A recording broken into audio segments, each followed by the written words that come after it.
I have met a lot of poets over the course of my creative life. Some are dope, some are super dope. One of the super dope ones is a woman by the name of Graffiti Bleu. Look her up, out of the Bay Area. She's a bona fide badass. We had a conversation. I asked her, how are you so successful at slam? She said, well, and I'm paraphrasing.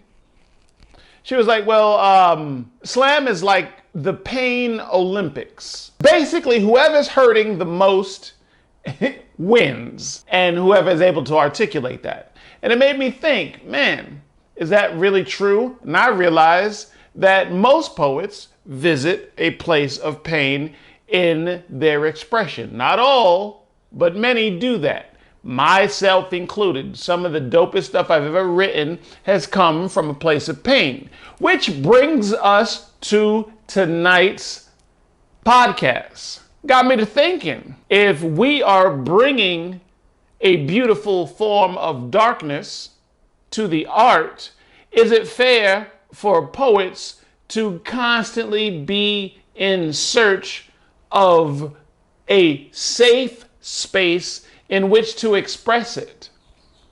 Okay, maybe that isn't fair. Of course, one should look for a safe space to express their pain, right? Or darkness, or whatever manifesto. But is there such a thing as a safe space? Junkie on the track.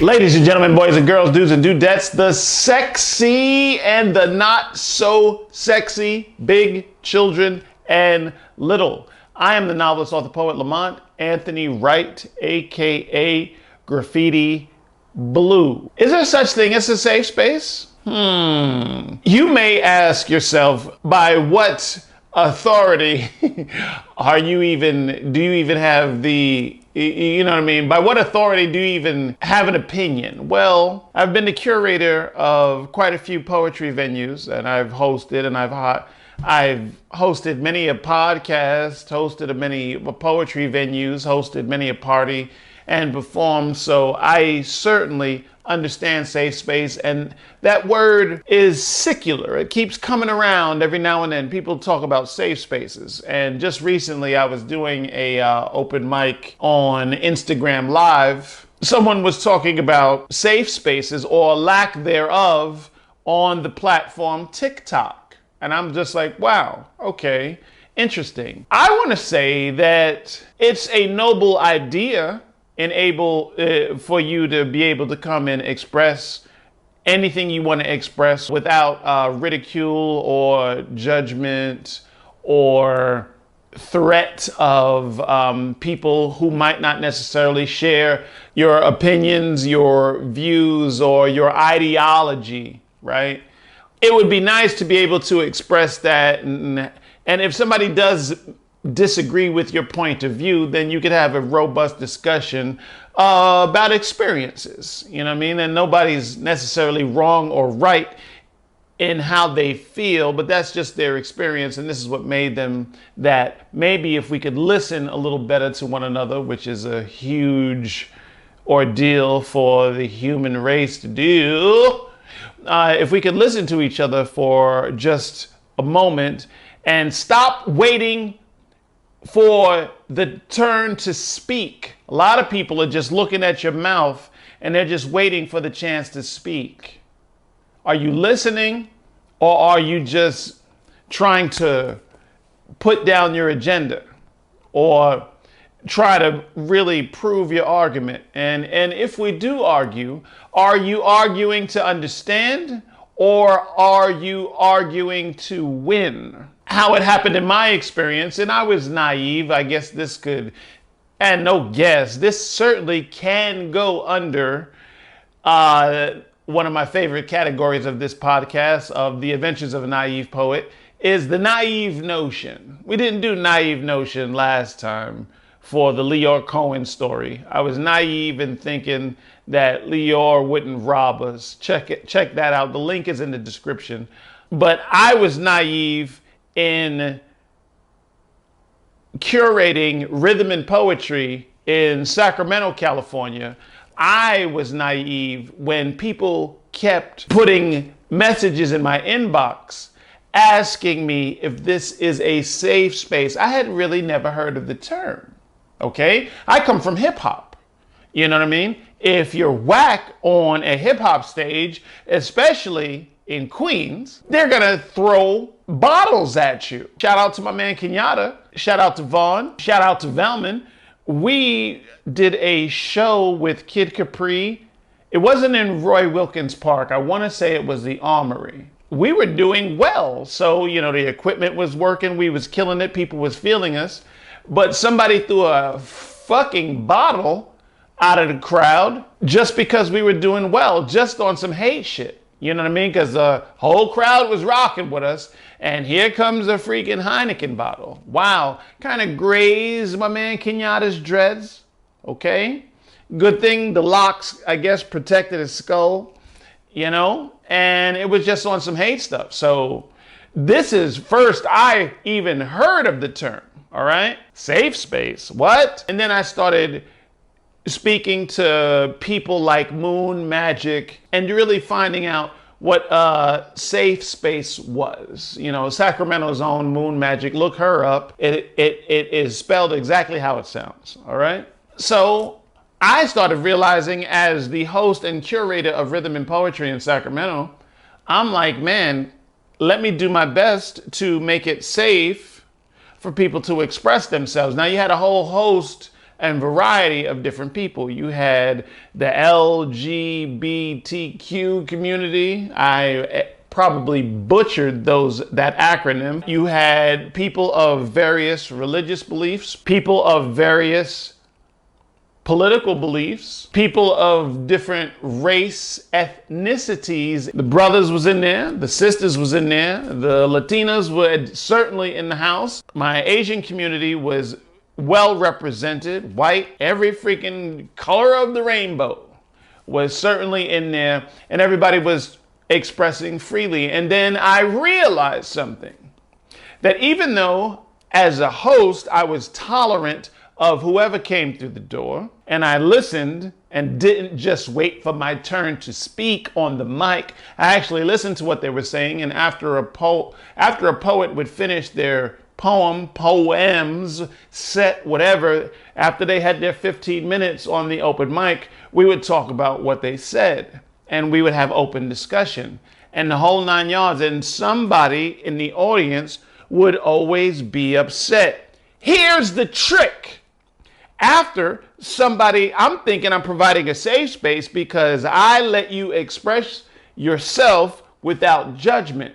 So the poet is happy. Yes, this is a safe space. I got my gun off and nobody bothered me. But after we closed, after the lights went off, people would come to me and be like, I really didn't appreciate what he said. I really didn't appreciate what she said. I don't agree with anything they were saying. So I'm sitting there like, wow, hey, this is a safe space for everybody. We need to be tolerant of other people's opinions and other people's views, right?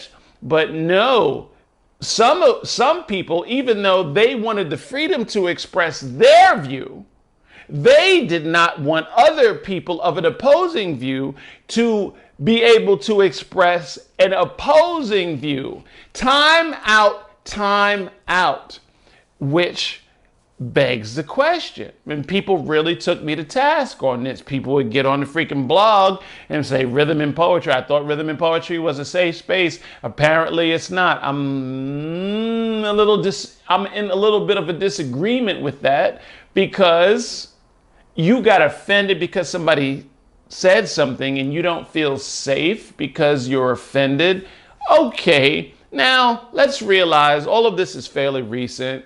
The doors closed to rhythm and poetry when I was living in Sacramento. But this is about 2019. I moved to San Francisco 2020. Pandemic is swinging, so I'm just like, well, let me set up shop over there. Perhaps when the pandemic is over, we'll do rhythm and poetry after dark in San Francisco. This city seems like it is ready. Are you ready, San Francisco? I bet you are. Maybe I'll get Graffiti Bleu to host it. Back to the blog. Back to the podcast. It got me to thinking, is there even such a thing as safe space? Because in today's modern society, Dave Chappelle talks about this a lot. Joe Rogan does too. So does Jordan Peterson. The American spirit is amazingly brittle. We are easily offended.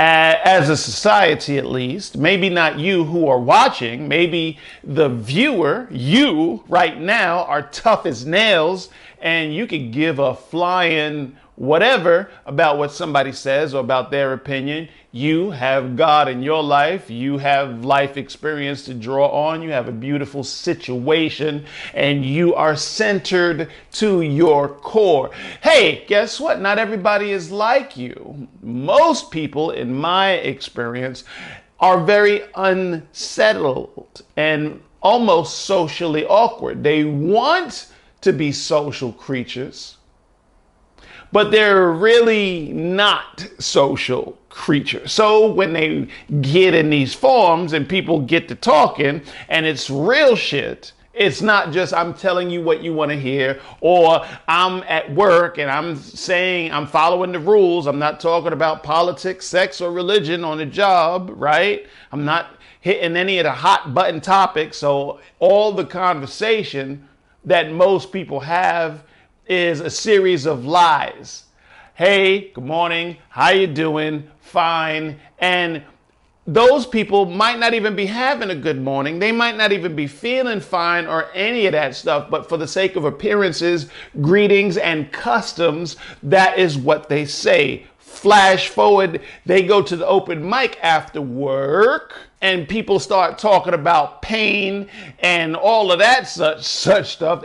Eloquently, I am sharing from my experience, and somebody in the audience is offended. And they hit up the blog. I don't feel freaking safe. You don't feel safe? This isn't a safe space because you're uncomfortable. Do you want a safe space or do you want a non-offensive, comfortable space? Newsflash, if you want a comfortable, non-offensive space, that only space that exists is devoid of people. The mere notion of expressing an opinion means that you are at risk of being offensive. Period. There's no way to express any opinion without the risk being ever present of you offending somebody. So now let's bring it all the way back around. Is it even possible to have a safe space? I would say it depends on your definition,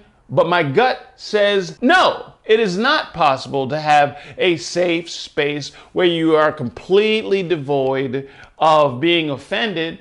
Yes, safe spaces exist if the host, curators, owners, business people, whoever has whatever art under one roof for people to express themselves, if those people have freedom of spirit and let people express freely, that is safe. It's safe for you to express. So safe to express, does that exist? Yes, if that's your definition of safe space. Safe from offense? Impossible. GBLEU.com. That's all I've got to say. Subscribe, like, share, comment, especially comment if you agree or disagree. It helps the algorithm. If y'all want that positive-ish to be more popularized, y'all got to stop being all voyeuristic and cool, like, ooh, I don't want to show Graffiti I like him.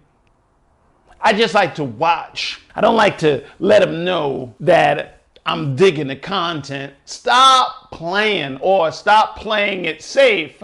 Oh, Charlie Babbitt made a joke. Like, comment, subscribe, go to gblue.com, check out some art, buy a book. My last book was The Art of Saying No. Not doing too bad on the Amazon numbers.